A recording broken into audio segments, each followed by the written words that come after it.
ലോകരാജ്യങ്ങൾ ഒന്നടങ്കം ഉറ്റുനോക്കുകയാണ് എന്താണ് ഖത്തറിലെ ദോഹയിലെ ചർച്ചയ്ക്ക് ശേഷം ഉണ്ടാകുന്ന തീരുമാനമെന്ന്.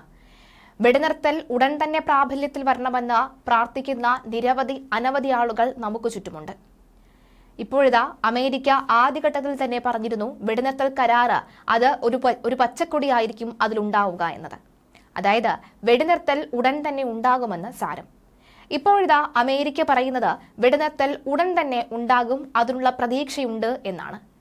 കൈറോ ചർച്ചയിലൂടെ ഗസയിൽ വെടിനിർത്തൽ കരാർ നടപ്പാക്കുമെന്ന പ്രതീക്ഷയിൽ തന്നെയാണ് അമേരിക്ക. അടുത്തയാഴ്ച അവസാനത്തോടു കൂടി തന്നെ വെടിനിർത്തൽ ചർച്ച അല്ലെങ്കിൽ വെടിനിർത്തൽ പ്രാബല്യത്തിൽ വരുമെന്ന് തന്നെയാണ് ഇപ്പോൾ മനസ്സിലാകുന്നത്. വെടിനിർത്തൽ കരാർ പ്രഖ്യാപിക്കാൻ കഴിയുമെന്നാണ് അമേരിക്ക വ്യക്തമാക്കുന്നത്. ഇതാദ്യമായി കരാറിനോട് അടുത്തെത്തിയിരിക്കുകയാണെന്നാണ് US പ്രസിഡന്റ് ജോ ബൈഡൻ പറയുന്നത്. വെടിനിർത്തൽ ചർച്ചയ്ക്ക് ശേഷം ദോഹയിൽ നിന്ന് മടങ്ങിയെത്തിയ സംഘവുമായി ഇസ്രായേൽ പ്രധാനമന്ത്രി നെതന്യാഹുവും ആശയവിനിമയം നടത്തിയിരിക്കുകയാണ്. വെടിനിർത്തൽ നിർദ്ദേശങ്ങൾ അംഗീകരിക്കുമെങ്കിലും 6 ആഴ്ചയ്ക്ക് ശേഷം ആക്രമണം പുനരാരംഭിക്കാൻ രേഖാമൂലമുള്ള ഉറപ്പ് വേണമെന്ന് നെതന്യാഹു അമേരിക്കയോട് ആവശ്യപ്പെട്ടതായും ഇസ്രായേൽ മാധ്യമങ്ങൾ റിപ്പോർട്ട് ചെയ്യുന്നു. അതേസമയം സൈന്യത്തെ ഇസ്രായേൽ പൂർണ്ണമായും പിൻവലിക്കാതെ ഒരു കരാറിലും ഒപ്പിടില്ല എന്ന് ഹമാസ് ആവർത്തിക്കുകയാണ്. US state secretary Antony Blinken ഇന്ന് ഇസ്രായേലിൽ എത്തും. ഗസ യുദ്ധത്തിനിടെ ബ്ലിങ്കൻ നടത്തുന്ന 10ാമത് ഇസ്രായേൽ സന്ദർശനം കൂടിയാണ് ഇത്. ചർച്ചകൾക്കിടയിലും ഗസയിൽ വ്യാപക ആക്രമണം തുടരുകയാണ് ഇസ്രായേൽ. ഖാൻ യൂനൂസിൽ നിന്നും മറ്റും കൂടുതൽ ഫലസ്തീനികളെ ഇസ്രായേൽ സേന ഒഴിപ്പിച്ചു. Lebanon Israel സംഘർഷവും രൂക്ഷവുമാണ്. 60ലേറെ മിസൈലുകൾ ഇസ്രായേൽ സൈനിക കേന്ദ്രങ്ങൾക്ക് നേരെ ഹിസ്ബുള്ള അയച്ചിട്ടുമുണ്ട്. 6 സൈനികർക്ക് പരിക്കേറ്റതായും ഇസ്രായേൽ സേന അറിയിച്ചു. ദക്ഷിണ ലബനനിലെ ഹിസ്ബുള്ള കേന്ദ്രങ്ങളിൽ ഇസ്രായേൽ ആക്രമണത്തിൽ 4 പേർ മരണപ്പെട്ടതായും റിപ്പോർട്ടുണ്ട്.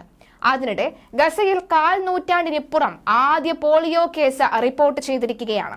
കുഞ്ഞുങ്ങൾക്ക് അടിയന്തരമായി വാക്സിൻ നൽകാൻ ഒരാഴ്ച വെടിനിർത്തൽ അനിവാര്യമാണ് എന്ന് ഐക്യരാഷ്ട്ര സംഘടനയും ആവർത്തിച്ചിരിക്കുകയാണ്.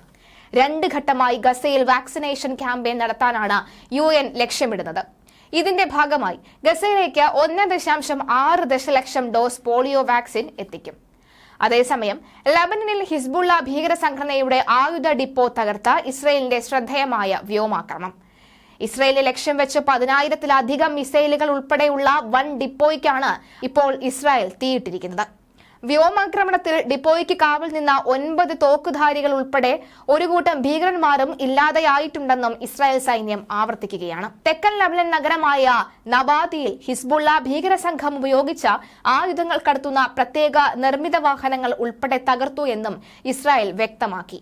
കൂടാതെ ഹാനിയൻ മറൂൺ അൽ റാസ് ആക്രമണത്തിൽ ഹിസ്ബുള്ള ഉപയോഗിച്ചിരുന്ന കെട്ടിടങ്ങൾ തകർത്തതായും സൈന്യം പറയുന്നു. ഹിസ്ബുള്ളയ്ക്ക് കനത്ത തിരിച്ചടിയാണുള്ളത്. 1 മാസം മുമ്പാണ് ഹിസ്ബുള്ള തലവൻ ഷുക്കൂറിനെ അയാളുടെ കേന്ദ്രം തകർത്ത് ഇസ്രായേൽ വധിച്ചത്. അതിനുശേഷം ഹിസ്ബുള്ള പുതിയ തലവനെ നിയമിച്ചിട്ടുമില്ല. നിയമിക്കാൻ പോയിട്ട് ഒന്ന് യോഗം ചേരാൻ പോലും സമാധാനം ഇസ്രായേൽ ഹിസ്ബുള്ളയ്ക്ക് നൽകിയിട്ടില്ല എന്നതാണ് വാസ്തവം. ലബനൻ ആസ്ഥാനമായുള്ള ഒരു ഷിയ മുസ്ലിം രാഷ്ട്രീയ പാർട്ടിയാണ് ഹിസ്ബുള്ള. അങ്ങനെ വെറും ഒരു രാഷ്ട്രീയ പാർട്ടിയായ ഇവരുടെ പ്രവർത്തനം വ്യത്യസ്തവുമാണ്. എല്ലാ പാർട്ടിക്കാരും കൊടിയും തോരണവും ബാനറും പിടിച്ച് സമരം ചെയ്യുമ്പോൾ ഇവർ തോക്കും മിസൈലും ഡ്രോണും എടുത്ത ഇസ്രായേലിനോട് യുദ്ധം ചെയ്യുകയാണ്. അതാണ് പ്രധാന വ്യത്യാസം.